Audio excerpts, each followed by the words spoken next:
pas sur la plupart de ce que je dis, sauf sur l'immigration et Vichy. Et j'ai quand même noté juste cette toute petite citation qui m'a amusé. Vous écrivez avec candeur, page 209, vous déjeunez avec Pasqua et vous dites que Pasqua, je cite, n'avait pas compris mon plaidoyer pour Vichy. Et moi, je me dis, bah oui, forcément, comme Pasqua était résistant à 15 ans, il peut pas comprendre un plaidoyer pour Vichy que vient lui faire un journaliste du Figaro. Donc voilà, je trouve que ce livre, il est assez révélateur. Alors, livre d'extrême droite. Réponse. Pour moi, vous avez quand même une... Déconnecté, si je comprends bien. Déconnecté, Éric Zemmour, d'extrême droite et complètement obsédé, je sais ce que vous allez dire sur le terme d'obsession, assiégé, etc., mais complètement obsédé par l'immigration. Et moi, pour finir, je vais vous dire, j'ai très peur de l'issue que vous donnez à vos idées. Vous citez un édito du Monde assez dur contre vous qui date de 2019 et qui stigmatise vos propos et qui cite Primo Levi. Au bout de la chaîne, il y a le camp. Stigmatisation, exclusion, expulsion, extermination, etc. Et c'est vrai qu'à vous lire, on se dit, mais en fait, il nous présente les musulmans de France, les immigrés, comme d'abord responsables de tous les problèmes de la France, comme si les Français n'avaient pas une part de responsabilité dans leurs problèmes, comme s'il n'y avait pas d'autres sujets qui étaient un problème. Et on se dit, mais quelle est l'issue de ces raisonnements? Réponse d'Éric Zemmour. Alors, vous avez fait vous-même une partie de la réponse. Obsession vient du latin qui veut dire assiégé. Donc effectivement, la France est assiégée par une autre civilisation avec laquelle d'ailleurs elle est en guerre depuis 1000 ans. Entre la chrétienté et l'islam, c'est une guerre de 1000 ans avec des pauses de temps en temps. Et là, aujourd'hui, on voit bien qu'il y a de nouveau une vague qui est portée par la démographie devenue d'Afrique. Deuxièmement, livre d'extrême droite et déconnecté. Déconnecté d'abord, vous n'en savez rien. Je raconte des déjeuners avec des politiques et avec d'autres. Ça, mais c'est pas toute ma vie. Vous ne savez pas ce que je fais par ailleurs. Vous ne savez pas que moi, je suis né en banlieue et que j'ai grandi dans le 18e arrondissement à Château-Rouge, dans la rue d'Oudoville. Vous y retournez d'ailleurs. Absolument.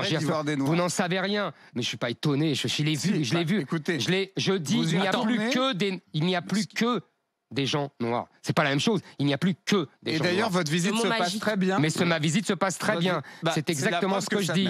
Je dis que c'est le grand remplacement tranquille. Oui, mais oui, absolument. Mais vous avez raison. Le grand remplacement, c'est pas seulement violent, c'est aussi tranquille. Oui, ça m'obsède absolument. Ça vous perturbe, en tout cas. Mais ça me perturbe et ça m'obsède. Oui, quand je vois la France disparaître, quand je vois que dans d'innombrables quartiers, la France a été envahie et colonisée par une autre civilisation, oui, ça m'obsède. Est-ce que mais c'est une forme de guerre. Monsieur, attendez. Encore une fois, si pendant que vous partez, mais bien sûr, c'est moi qui ai égorgé Samuel Paty. Non, c'est connu, c'est moi. C'est moi qui ai tué. Monsieur, écoutez-moi, monsieur Manon. Écoutez-moi. Si pendant que vous parlez, j'élève la voix. Si pendant que vous parlez, moi je me tais, je ne reste pas calme. Je ne reste pas calme. Je connais ce truc. Pour être président, il faut être calme. Je m'en fous. Bon, vous ferez peur aux gens. Mais oui, je ferai peur aux gens. En l'occurrence, j'aimerais bien que vous vous taisiez. D'un discours qui est effrayant. Ok, je vous écoute. Non, vous m'écoutez pas. Le truc de parler sur moi, alors que vous avez parlé. Quand je ne me taisais, je le connais. Donc vous arrêtez et vous me laissez parler. Qui faites ça tout le temps. Non, c'est pas moi, je ferai jamais ça. Moi, je vous ai laissé parler. Il nous reste une minute. Soyez les gens du doigt, monsieur Zemmour, c'est pas très poli. S'il vous plaît, laissez terminer Éric Zemmour. Donc, je dis simplement, ce n'est pas moi qui ai égorgé Samuel Paty. Ce n'est pas moi qui ai tué une policière dans un commissariat. Ce n'est pas moi qui ai tué un curé dans une église.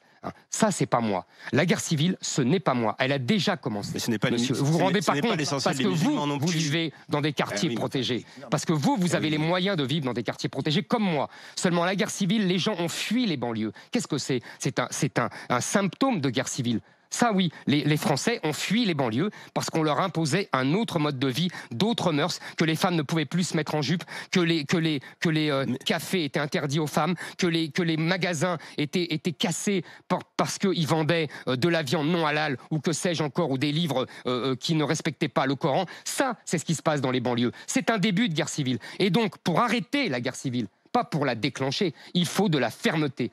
Vous confondez la paix et le pacifisme, et ça ne m'étonne pas de vous.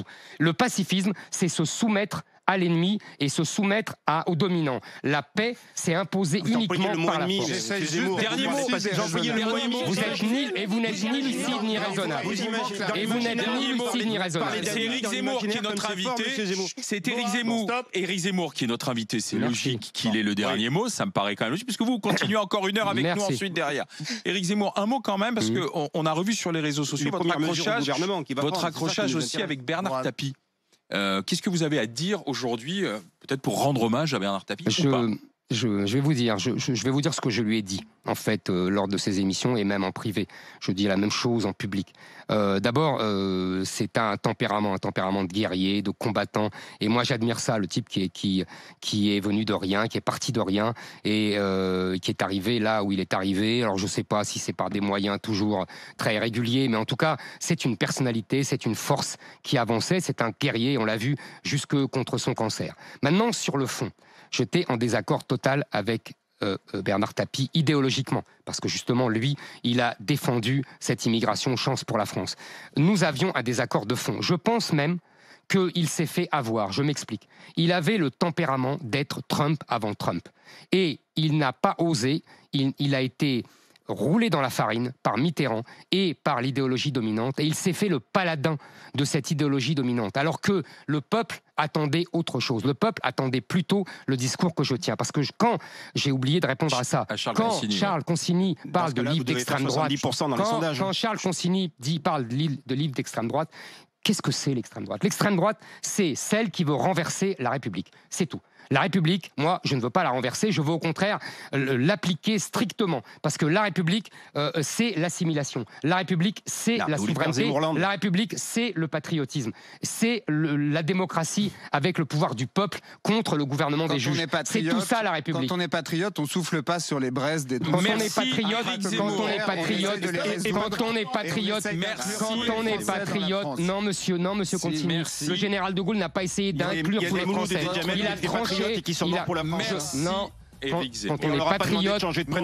on est patriote, on défend son pays contre ceux qui l'envahissent et le colonisent. Tous les Français et on les absolument. Merci d'être venu. On ne se soumet pas au plus fort. Merci d'être venu discuter, comme vous le faites. Débattre avec les GG. Éric Zemmour, la France avec vous n'a pas dit. Marion Maréchal est une fille très bien, très sympathique. C'est clair, vous allez l'annoncer Premier ministre ou pas? Parce que vous allez devoir à un moment donné, vous verrez. En tout cas, c'est une fille. Vous allez devoir annoncer un gouvernement. Marion Maréchal est une fille formidable. Merci Mourad, c'est terminé. La France n'a pas dit son dernier mot aux éditions Roman. Merci.